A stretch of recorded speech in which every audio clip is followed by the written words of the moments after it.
Nous interrogeons. Sénégal, base militaire, franc CFA, jusqu'où ira le tandem Sonko-Diomaye? En tout cas, nous nous interrogeons ce matin encore. Mesdames, messieurs.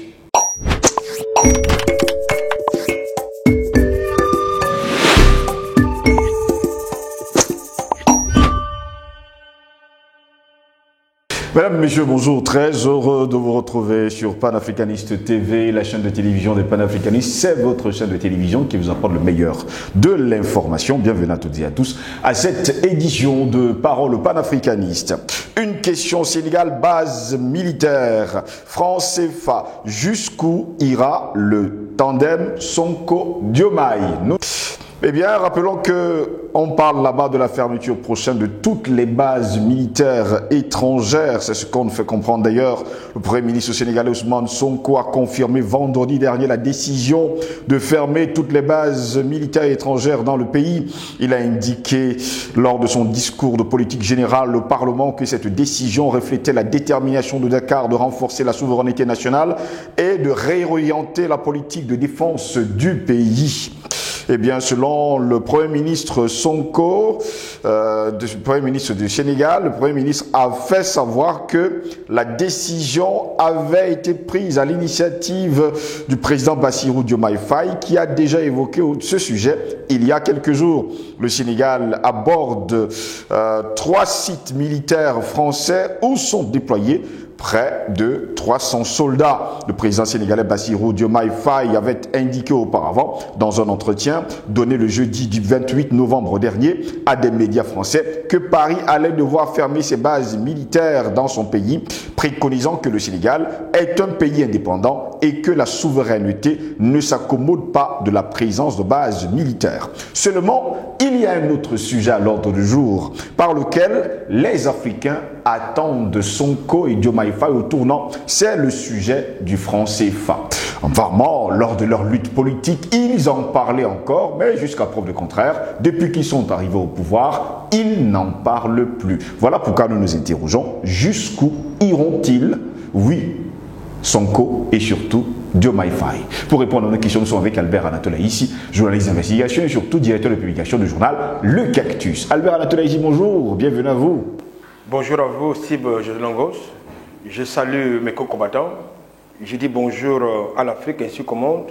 Je salue, n'est-ce pas, les Africains de Mayotte, de Nouvelle-Calédonie, de l'île de la Réunion, de Martinique, de Guadeloupe. En tout cas, ils ont mon salut ce matin. Quand je l'ai dit, c'est une question qui va nous intéresser. Il nous revient que 4 tonnes d'or appartenant à la Guinée-Conakry sont portées disparues. C'est-à-dire, partant cette semaine, donc la semaine dernière, cet or qui est manifestement raffiné du côté d'Arabie Saoudite a disparu dans l'avion.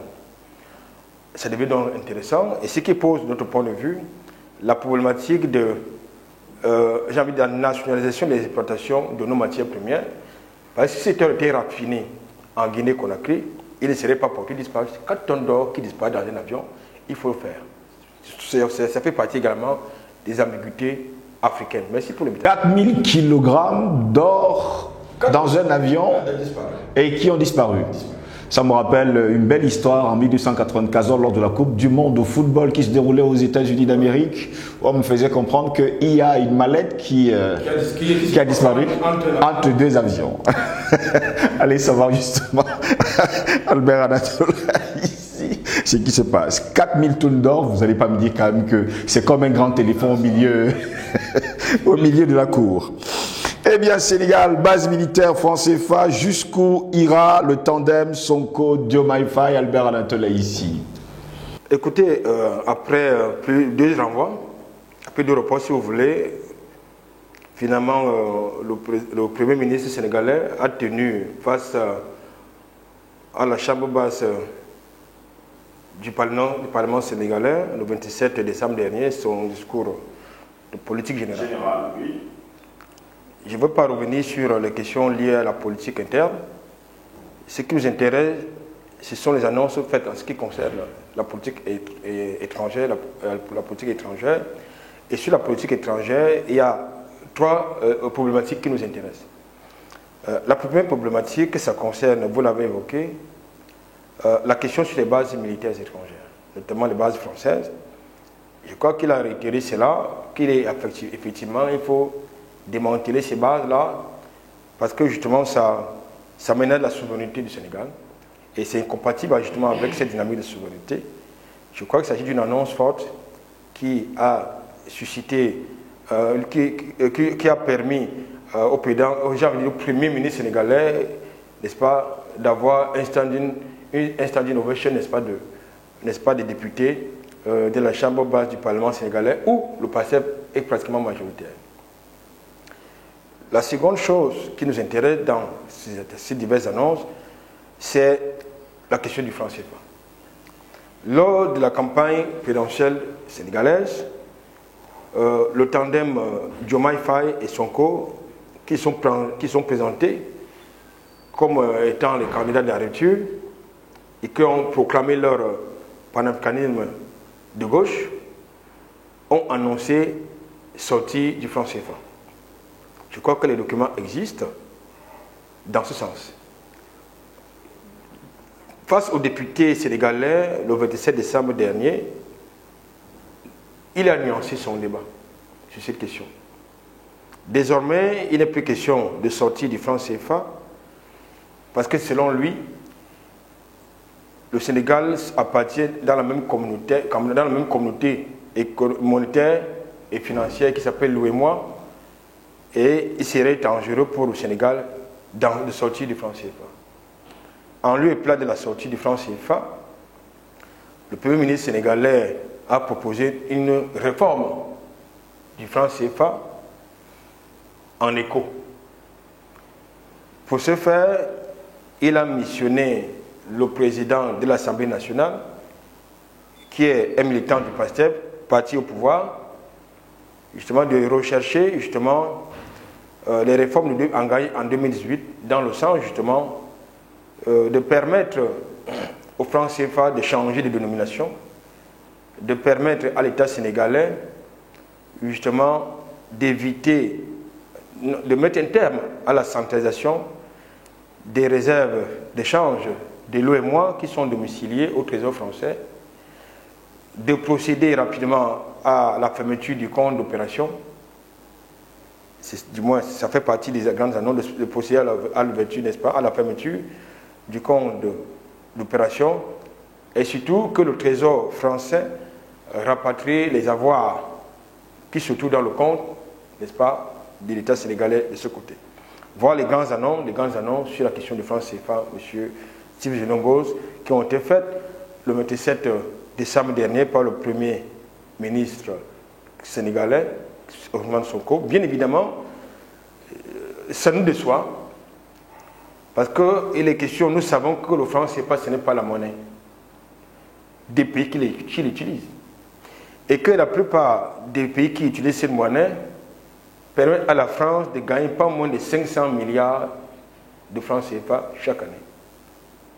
Parce que nous utilisons ce papier qui est censé appartenir aux anciennes, le franc de colonie français d'Afrique, oui, qui n'est pas une monnaie des Africains qui l'utilisent, mais qui est la monnaie de la France, par laquelle la France peut vivre de manière avec opulence. Il faut donc en sortir. Mais sauf que le Premier ministre sénégalais nous annonce plutôt la mise en place de l'ECO. L'ECO qui a été dévoyé, comme vous le savez, en 2019 par Macron et son ami Ouattara. J'allais vous poser justement la question, on a l'impression d'entendre que c'est Emmanuel Macron qui est en train de parler. Parce qu'en 2019, ce projet avait eu lieu avec Alassane Dramane Ouattara et Emmanuel Macron. D'ailleurs, on l'avait surnommé dans la presse le Wacron. Finalement, on revient là-dessus le 27 décembre 2024 avec un Premier ministre qui parle de rupture. C'est une condamnation majeure qui exprime également, qui nous permet d'exprimer notre déception. Parce qu'il s'agit des jeunes. Le Premier ministre sénégalais, c'est un jeune.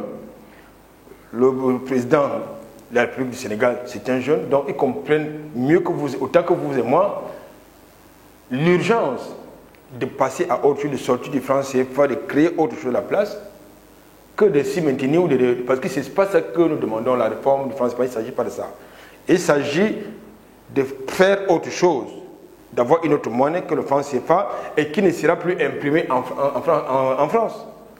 Parce qu'il s'agit là d'une question de souveraineté monétaire. Ça me renvoie au livre d'un compatriote, d'un illustre compatriote camerounais, assassiné par la France, Tundian Poumi, qui parlait de monétaire, servitude, monnaie, servitude et liberté. Donc, il a été assassiné parce qu'il a osé mettre dans un ouvrage cette problématique de sortir le franc CFA qui n'est pas une monnaie. C'est une servitude monétaire, c'est de l'esclavage monétaire, c'est connu.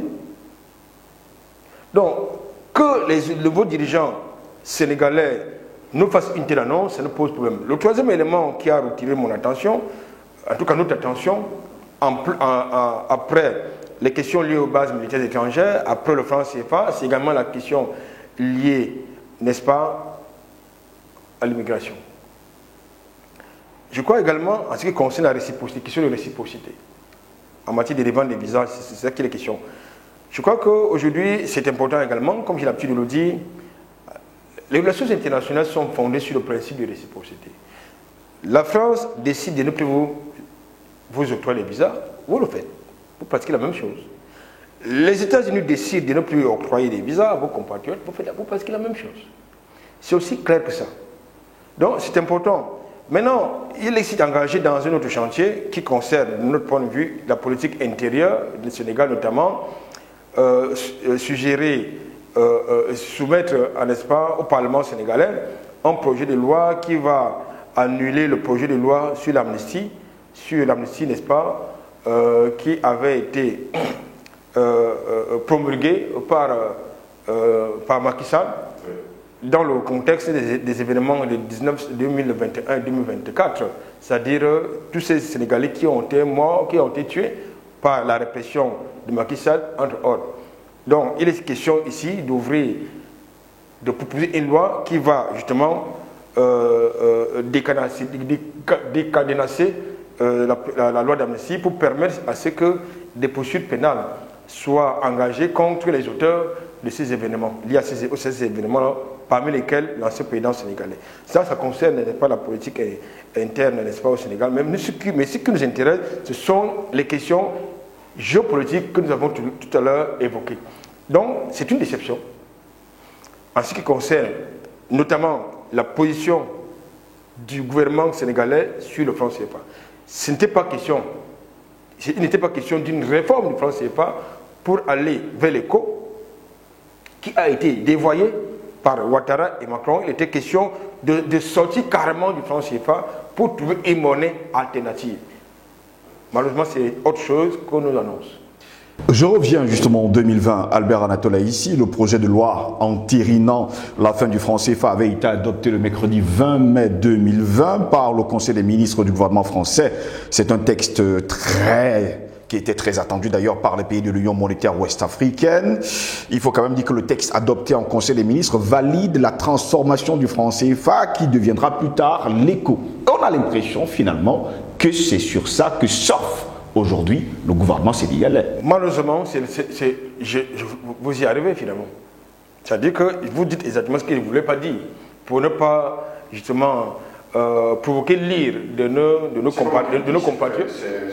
Je me suis réservé de le dire, parce qu'ils allaient encore dire que nous racontions. Et si vous voulez que je rajoute, c'est en maintenant en tout cas la parité fixe, toujours avec l'euro, ainsi que la fin de la centralisation des réserves de change des États d'Afrique de l'Ouest auprès du Trésor français. On a l'impression que c'est comme si c'est Macron qui a parlé. Bien évidemment, c'est le cas.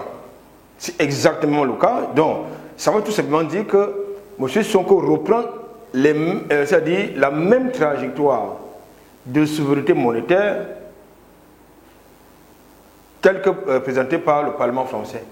Alors si c'est le Parlement français qui se propose d'apporter des solutions, des alternatives au franc CFA, ça veut dire, ça rejoint notre analyse. C'est-à-dire que cette monnaie ne nous appartient pas. Si nous sommes dans un contexte, dans une dynamique de souveraineté, de rupture, nous sommes dans l'obligation de pouvoir trouver autre chose que le franc CFA, que l'éco. Il faut trouver autre chose. que l'écho. Puisqu'il y a des solutions qui sont, du point de vue sur le plan du point de vue de l'éducation, Sonko a trouvé des alternatives aux Français. Désormais, il sera priorisé l'usage des langues nationales sénégalaises dans, je veux dire, au sein de l'administration, c'est mieux le cas, parce que le Wolof se parle déjà très bien, même au sein de l'administration. Dans les écoles, il est question justement d'enseigner également, n'est-ce pas, les langues nationales aux enfants à partir du bas âge dans les écoles. C'est une avancée majeure de notre point de vue, c'est une révolution culturelle surtout. Mais pourquoi est-ce que, quand il s'agit d'une problématique qui tient à cœur les Africains, c'est-à-dire celle de la souveraineté monétaire et financière, il y a une commission de retour pédalage. Nous pensons que le gouvernement sénégalais doit quand même nous donner des explications sur cette question. Parce que s'ils ont été élus, au premier tour, c'est parce qu'ils étaient porteurs d'un programme révolutionnaire, de rupture et surtout de souveraineté. C'est pour cela que le candidat du PASTEF a été élu au premier tour de l'élection présidentielle. C'est pour cela que les Sénégalais ont donné la majorité au PASTEF à l'Assemblée nationale pour lui permettre de pouvoir implémenter sa politique. Je crois que c'était ça. Je crois qu'il y a comme une histoire de décision là-dessus. Si aujourd'hui, les mêmes députés du PASTEF n'ont pas permis, ont accordé leur vote de confiance à Sonko, parce que, notamment en ce qui concerne la loi des finances, bien évidemment, qui n'a pas fait l'objet d'un débat, c'est sûr, c'est du fait que ces députés, ces élus du peuple, sont convaincus des promesses de l'effectivité de la mise en musique des promesses de campagne. C'est-à-dire les promesses de sortie des francs CFA, des démantèlements des bases militaires étrangères, mais sur des créations d'emplois. Là, c'est politiques internes au Sénégal, ça nous concerne relativement. Mais ce qui nous concerne, il s'agit là des décisions qui ont un impact géopolitique. Et quand ça a un impact géopolitique, ça concerne tous les Africains. Ça ne concerne pas que. Ça ne concerne pas que, n'est-ce pas, le Sénégal, qui, comme vous le savez, ne va pas sortir de l'AES, n'a pas l'intention de sortir de l'AES, n'a pas l'intention de rejoindre l'AES. N'a pas l'intention de rejoindre l'AES, autant pour moi, mais a l'intention de se rapprocher du point de vue bilatéral de l'AES, mais tout en exigeant la réforme de la CEDEAO. Voilà une autre curiosité que nous avons observée lors de la prise de parole du Premier ministre sénégalais le 27 décembre dernier devant les députés de la nation. Parlons justement de l'UEMOA. Albert Anatola ici, rappelons à nos téléspectateurs que la fin du franc CFA en zone UEMOA, ça il faut le préciser, résulte de l'accord de coopération signé le 21 décembre 2019 entre Emmanuel Macron et les gouvernements des États membres de l'Union monétaire ouest-africaine qui avaient annoncé cette réforme historique de la coopération monétaire entre la France et ses États africains. Alors, faisons un peu une transposition factuelle. Oui. Est-ce que vous voyez Trump, puisqu'il va bientôt prêter serment, est-ce que vous voyez Trump en train d'arriver à Paris pour discuter de l'euro qui est la monnaie de l'Union européenne? Non. Si Trump le fait, ça suppose que l'euro est la propriété des États-Unis. Mais si ce n'est pas le contraire, ça veut dire que l'euro est bel et bien la propriété des Européens. Mais si vous voyez un dirigeant français qui n'est pas africain à participer à la prise de décision sur l'avenir du franc CFA, ça veut dire justement ce qu'il vient de dire tout à l'heure. C'est-à-dire qu'en fait, si, contrairement à ce que Macron et les autres ont régulièrement prétendu, à savoir qu'il appartient aux pays africains, aux États africains, de sortir ou de ne pas sortir du franc CFA, en réalité, les dirigeants français n'ont aucun intérêt à ce que les pays africains sortent du franc CFA. Parce que c'est une rente néocoloniale pour la France. c'est un terme qui va certainement les énerver comme d'habitude, que j'assume d'ailleurs, mais qui est en même temps une réalité. Ça dit, le franc CFA constitue une rente néocoloniale française et qui permet justement à la France d'avoir l'arrogance, au même titre que les Américains, de se gérer, au nom du dollar, de se gérer dans les affaires internes des États. C'est pour cela que Macron peut faire le chantage à quelques pays qui utilisent cette monnaie de servitude. C'est pour cela que les Français peuvent vivre de manière dispendieuse. C'est pour ça qu'ils sont aussi paresseux, au point de payer des chômeurs, parce qu'ils ont quelque part de l'argent qu'ils gagnent, qu'ils prennent sans avoir travaillé, et qui leur permet de procéder à des levées de fonds sans avoir travaillé, sans aucun effort, parce qu'ils ont un levier qui s'appelle le franc CFA. Albert Anatole, si je vous poserai cette question, hein, allons-y rapidement pour sortir de cette édition de Parole panafricaniste. Est-ce la mise en place finalement de l'écho qui est en train de se mettre en place? Je pense qu'il a parti. Là, je vais également. C'est ça qu'il est question. C'est ce que, en tout cas, Diomaye nous annonce. Sonko. C'est ce que Sonko nous annonce, pardon. C'est ce que Ousmane Sonko nous annonce. Ça dit qu'en fait. Parce que la Côte d'Ivoire n'attend que ça. Parce que, en fait, c'est ce que justement Sonko nous annonce. Qu'il est hors de question de sortir de franc CFA. Il est question de sortir des tiroirs le Wakon que vous avez tout à l'heure. Vous avez tout à l'heure convoqué pour essayer de lui donner une autre camisole que celle que nous connaissons, et on s'engage, on va davantage être maintenu dans la servitude, alors qu'il est fanfaronné, n'est-ce pas, la rupture, on nous fanfaronne la souveraineté, le panafricanisme, mais en réalité, nous avons affaire à une sorte d'ambivalence politique. Et c'est décevant, une fois de plus, c'est très décevant. Je pense qu'aujourd'hui, il est important que les populations, que le peuple prennent leurs responsabilités. Si leurs rêves, leurs espoirs sont trahis, il est important qu'ils prennent absolument leurs responsabilités. Je pense que dans le contexte camerounais, par exemple, les Camerounais prendront leurs responsabilités. On n'a pas besoin de le dire.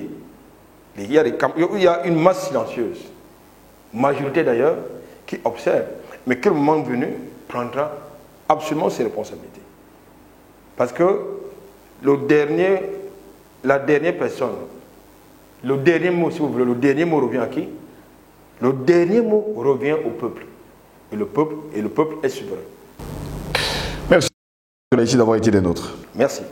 Merci à vous également, mesdames, messieurs, de nous avoir suivis. Restez sur nos plateformes numériques YouTube et Facebook. Partagez encore au plus grand nombre pour que Panafricaniste TV soit connu de par le monde. Merci à toutes et à tous. Au plaisir de vous retrouver très prochainement. Bonne journée.